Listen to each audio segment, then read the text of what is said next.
Coming back from CES 2024, we have some amazing XR highlights to share. This time VR had its moments, but AR stole the show with its leap towards sleek, almost invisible smart glasses. But of course I do have updates for VR, from getting hands-on with Varjo's newest headsets to my eyes on Sony's latest XR headsets, Canon's strange MR concept, and just cool highlights that I thought you shouldn't miss. We'll be looking at some ultra-thin, ultra-light AR glasses, but most importantly, I just wanted to bring you along on our journey through CES. Now, I'm sorry for being a little late on this video. I had my reasons, but I won't bore you with them. There's a lot to unpack, so buckle up and join me beyond reality.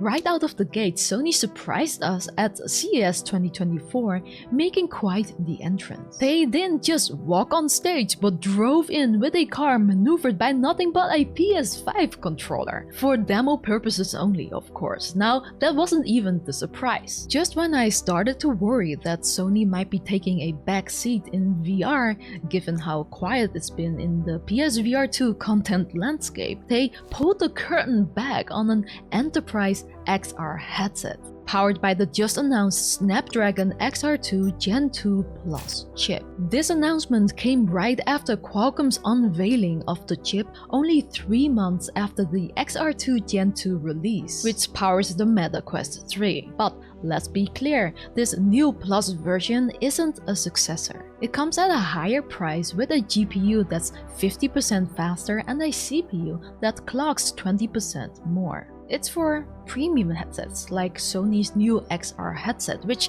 I think is beautifully built. It has a 4K per eye resolution thanks to dual OLED micro displays. It also comes with pass-through and positional tracking using 6 cameras and sensors in total. It's clear this device isn't playing games, quite literally, since it's not designed for gaming. That's why it's not connected to the PlayStation brand. It's actually made for spatial content creation in collaboration with Siemens. Sony claims their proprietary tech allows for real-time, high-definition rendering of 3D textures and facial expressions. And something unique are the controllers. There's one for pointing and the other one is a ring, promising interaction with virtual objects that feels natural. And for those moments when reality calls, the headset flips up, letting you switch between roles without missing a sip of your coffee. It seems Sony is not seeing this as just a headset. It's part of a bigger vision, one that we're promised will unfold with more details on software compatibility and specs down the line. Unfortunately, I didn't get to try it as they kept it under glass, but I'll try to get my hands on it later. For now, I'm just really excited as Sony's surprise announcement reminded me that XR's future is looking as bright as ever, especially with multiple big companies coming into this space like Apple. Amidst the fuss for the new headset, Sony also showcased a PSVR 2 booth that, while modest, highlighted the multiplayer Ghostbusters game on PSVR 2, ensuring spirits were high. Literally. There was one more thing that caught our attention. It was their VR cave, which is actually not really VR, but I thought it was cool that you could step into a room where every wall and floor projects a screen, and the floor had haptics. They were immersing us in a Ghostbusters adventure here as well, and the floors would vibrate at certain cues, and at some point the big marshmallow man exploded and we could interact with the goo using our feet. It was very cool. It felt like basic VR, except no headset required. Now let's move on to a rather unexpected brand working on XR, Sharp. Last year they introduced us to a VR headset prototype, which stood out because of how light it was at only 175 grams. This year they announced they're actually launching it in the summer, though I couldn't find out who's it for and what the specs of this thing is just yet. But what really grabbed my attention at their booth wasn't that. It was their work on ultra-fast autofocus lenses and fast eye-tracking cameras. But why is this interesting? Well, current VR headsets display images on a flat screen, lacking the depth perception we experience in real life. In reality, reality, when we focus on an object, the background naturally blurs and vice versa. This depth perception is challenging to replicate in VR, as the software cannot determine where the user's gaze is focused, making the virtual environment feel less realistic. But what if a VR headset could do this? Companies like Sharp are working on that by combining eye tracking with autofocus cameras. They had these tiny cameras showcased, which they claim should fit the most compact headsets. And they were also showing me their ultra-fast autofocus lens. I wasn't able to look through it myself, but I could see it work on a separate screen, and from what I could tell, it did look impressively responsive. And it's cool that this technology isn't far away either. Varjo has recently introduced a VR headset featuring autofocus tech, which I had the chance to try, but more about this in a bit. Beyond VR, Sharp is experimenting with MR glasses, which are definitely still in the prototype stage because I tried them on, and while I like the design, the screen quality wasn't very good. It's an early concept for sure, but what is interesting to note here is the surge of companies exploring XR at CES. There's a notable lean towards AR and smart glasses now. There was more of that than VR this year, but more on AR later in this video. Let's dive into what Varjo has been up to first. I had the privilege of a private demo during CES where I got to try Varjo's latest headsets, the XR4 Standard and the XR4 Focus Edition. Trust me when I say these headsets are truly reshaping our perception of reality. What you're seeing right now is actual in-game footage. The dual mini-LED displays have a resolution of 3840 x 3744 and a pixel density of 51 ppd, which is almost human eye clarity, and it shows.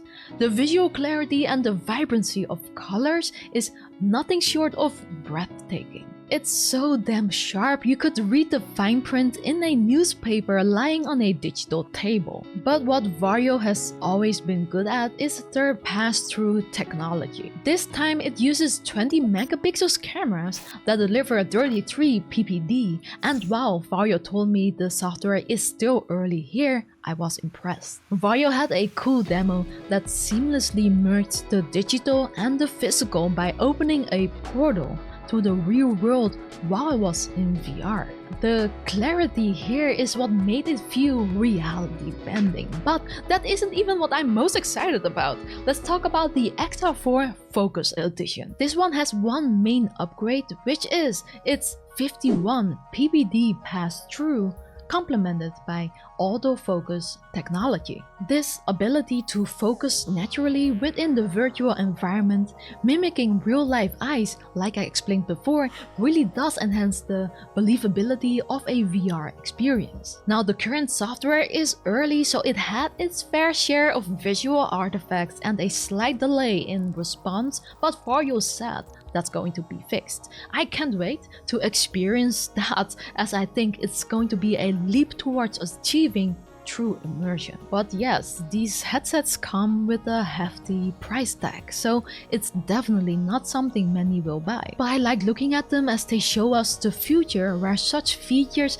could become a standard in more accessible consumer devices. Now, this price does come really close to the Apple Vision Pro, so this might be an interesting comparison. I've yet to get my unit, by the way. I have pre-ordered it and it's coming soon, so don't forget to subscribe to not miss anything and to support us. Now, do you remember the Haptics Tech Glove, the first consumer-ready haptic gloves we talked about last year? This year not much has changed, only the design a little, and they finally announced a release date for the developer kit. The Tech Glove, which connects via Bluetooth and is compatible with camera-based VR headsets only, like the Quest 3, doesn't do hand tracking on its own. Instead, it buzzes your fingertips and palm with 6 points of haptic feedback per hand via vibration motors and the Haptics algorithm. The haptics were impressive as always, but while last year's performance was good, this year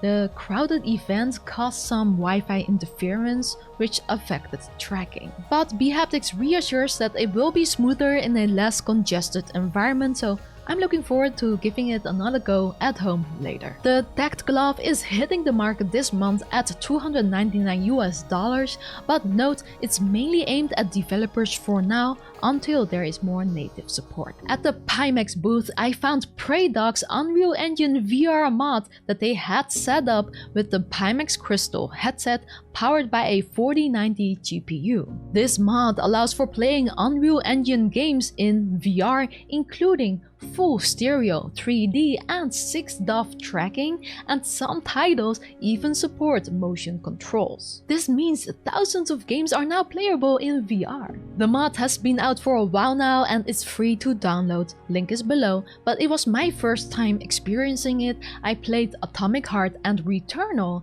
and while it needed a reduced refresh rate of 60 Hz, the experience remained incredibly smooth and visually stunning. At least for the few minutes that I was playing, but it's pretty amazing, so go check it out.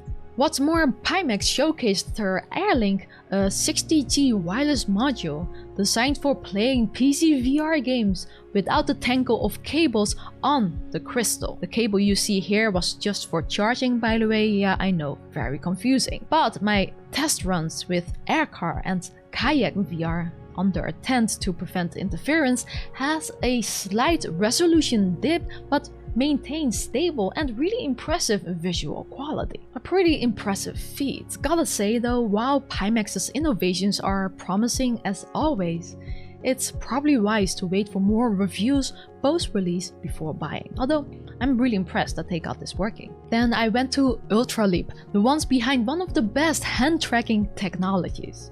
They showed how they were able to achieve the same menu selection as the Apple Vision Pro through gaze and finger pinches, and jokingly showing that they've done it before them. And well, yeah, it definitely is intuitive. I can see why Apple chose to do it like this. But Ultraleap has also announced a collaboration with Gurtech, known for manufacturing the PSVR 2 among other headsets. Together they've created a reference design that manufacturers can copy, which features Ultraleap's hand tracking, pre-integrated in the same cameras used for positional tracking, like the bottom inside-out tracking cameras for example. This partnership promises to make advanced hand tracking more accessible and cost-effective for headset manufacturers and so for consumers as well. Having superior hand tracking in future consumer headsets would be an exciting development for intuitive navigation. But talking about the future, Canon is also venturing into the mixed reality space with a strange compact concept, and they're aiming to launch it within the next 2 years. What sets Canon's concept apart is its use of prism lens optics, a rare choice in the industry, with the Lynx R1 being the only other headset to employ these optics. Canon leverages its proprietary lens tech alongside the dual Full HD micro OLEDs at 60 fps to project images onto the prism lens and then onto your eyes. This setup, combined with Canon's own advanced image processing, seems to deliver exceptionally clear visuals and fantastic color pass-through, as you can see here. But the size is impressively compact. Canon's experience in camera and lens technology could redefine the standards for headset design and functionality, so I really hope they turn this concept into reality. Jeez.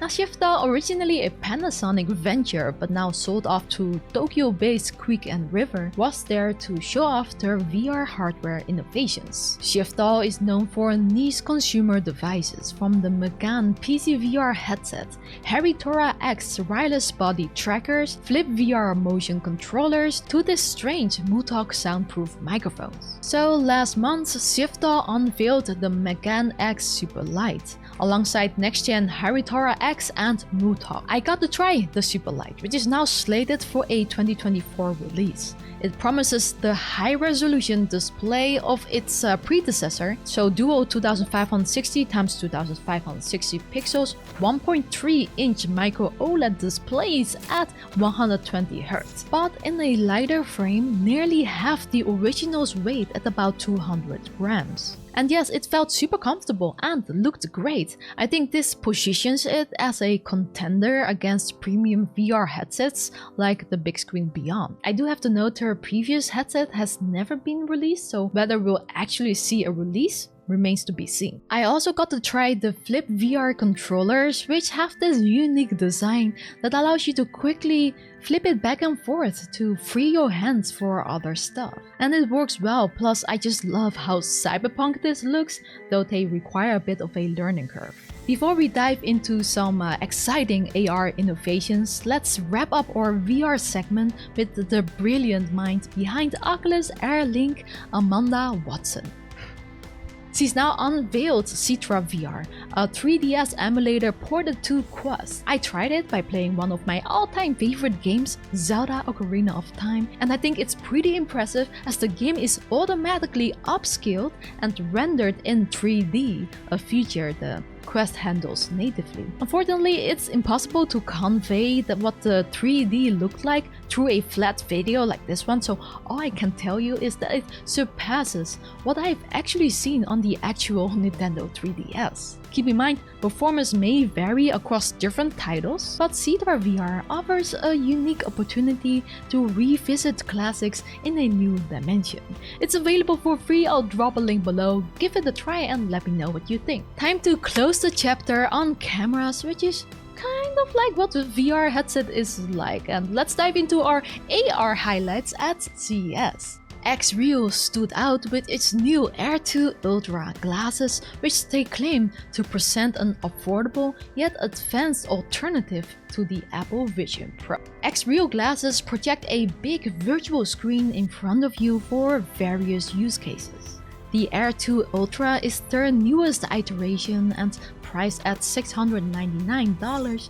The main upgrades are the reintroduction of 6DoF tracking, allowing users to move freely in the AR space, and the front-facing 3D sensors for things like image tracking. It also features an improved 52-degree field of view and crisp 1080p micro OLED displays, along with a refresh rate of up to 120Hz and hand tracking capabilities. They still require an external power source, a smartphone or PC, via USB-C, and despite the additional hardware, Xreal managed to keep the design sleek with a titanium frame, maintaining the regular sunglasses look at a weight of just 80 grams.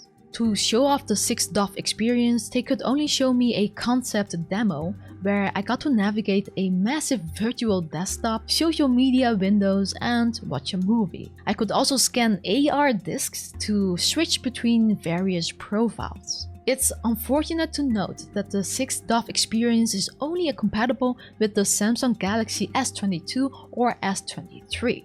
Although you can still use the glasses for other things like screen mirroring with other devices, and Xreal is developing a dedicated companion device to go with the Air 2 Ultra. But it's unclear when this is coming, but that device should support everything. It's an interesting upgrade, but its true value won't be clear until the software evolves to fully leverage these advancements. And I would not compare these glasses to the Vision Pro, as the latter is also a VR headset, very different. But Xreal's software development has made significant progress over time, so I'm keeping my eye on this. But we should talk about the tech behind AR glasses, as the advancements here are getting really exciting. Current smart glasses predominantly feature bird path optics, like here on the Xreal glasses, which as you can see can still be pretty bulky. So what I noticed is that this year, waveguides are emerging everywhere as a sleeker alternative. A waveguide is a mostly clear, thin piece of glass or plastic inside AR glasses that kinda magically helps bend and combine light into your eye. And this is what makes it possible to see the virtual images overlaid on the real world. Waveguides were everywhere last year too, but this year they seem thinner, more colorful, and actually coming soon to consumer glasses. One of the companies making use of waveguides is Vuzix, who showcased their latest AR offering, the Ultralight S smart glasses. Touted as their most stylish and lightweight model yet, these glasses combine waveguide optics and micro LED technology. But they connect to smartphones or smartwatches, projecting clear, see-through images of important data like directions, messages, and fitness stats directly into your field of vision. This allows users to access information and interact with AI bots without losing touch with their environment. Now, this is just a reference design for manufacturers to take and make their own. Beyond the Ultralight S, Vuzix's lineup remained similar to last year, so let's move on to something I always find impressive. Solid, a Japanese startup working on waveguides, has impressed me with their achievements, especially for a small company. They showcased two of their latest innovations, one of which could be major. First is their full color waveguide at a wide 60 degrees field of view, which is really wide, and second, a mass producible full color plastic waveguide. It's the first time we're seeing a waveguide made out of plastic. This is amazing for its potential to make AR glasses even more like regular glasses and more comfortable, thanks to how incredible lightweight and thin it is compared to glass, while maintaining a clear and vivid image. They were showing the image off on the glass version on one eye by looping a video. Unfortunately, I wasn't able to capture through the lenses of the plastic version. However, I captured this glass version, which looks similar, but there are some main differences. The plastic version comes with a more limited FOV of 30 degrees compared to their glass counterparts 60 degrees. And the glass version projects clearer and finer images than plastic. Solid says that the plastic could be used for more practical everyday applications like notifications and navigation while walking outside, while the glass version could be used to provide a higher fidelity image and AR experience. You can see from my video that the image is clear, readable, and I'm just really excited to see this in such a small form factor.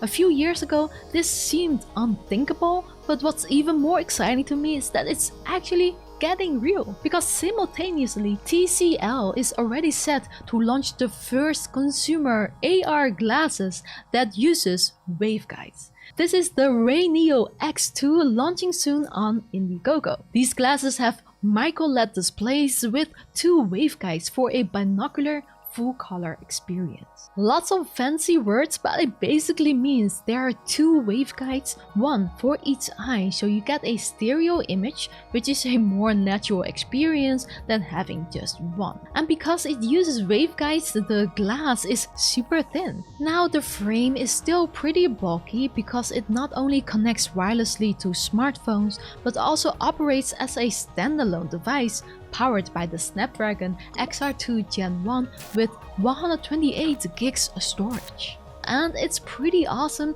with some caveats. These glasses currently have four main features: real-time translation with face tracking, voice-guided navigation, a personal AI assistant on your face, and a centrally located camera for capturing first-person perspectives. The last one is kind of like the Ray-Ban Metas, but except this one has more features, and I tried them briefly, and while it worked, which is amazing to me in such a small form factor, I did notice that the software is definitely early, so I need more time with it to form conclusions. The other thing I noticed was that since my nose is small, it slides off easily, so I'm not sure if I can use this outside while walking, but at least it did stay put on Cherry's nose. First impressions of the visuals are great though. Clear visuals even in bright conditions thanks to the 1500 nits brightness. However, the waveguides don't match the visual fidelity of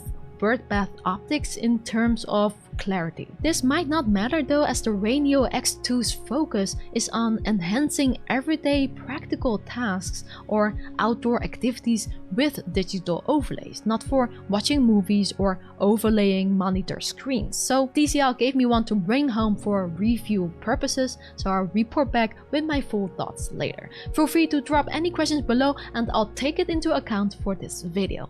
Now I really hope you enjoyed joining us in our journey through CES 2024. There wasn't as much VR as last year and not that many upgrades, but I think we're well on our way to an awesome future.